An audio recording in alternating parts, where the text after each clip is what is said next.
திரு ஸ்டாலின் அடிக்கடி குறிப்பிடுகிறார்.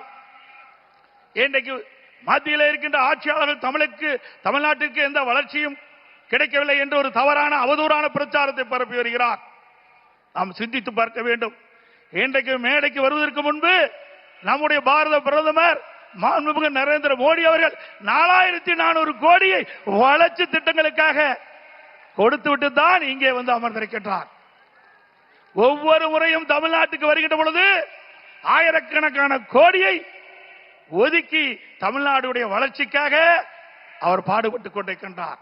வேண்டுமென்ற திட்டமிட்டு அரசியல் காழ்ப்புணர்ச்சியின் காரணமாக இன்றைக்கு மத்திய அரசை திட்டமிட்டு அவதூறு பிரச்சாரத்தை பரப்பி வருகிறார்கள். திரு ஸ்டாலின் அவர்களை 15 ஆண்டு காலம் மத்தியில் ஆட்சி அதிகாரத்தில் இருந்தீர்கள். தமிழகத்திற்கு எந்த நிதியை கொடுத்தீர்கள்? என்ன திட்டத்தை கொண்டு வந்தீர்கள்?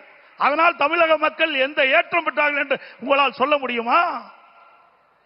குடும்பத்தில் இருக்கின்ற உறுப்பினர்கள் மத்தியிலே அமைச்சராக வந்தார்கள், அதிகாரத்திற்கு வந்தார்கள், கொள்ளையடித்தார்கள். அதுதான் உங்களுடைய கட்சியினுடைய நிலைப்பாடாக இருந்தது.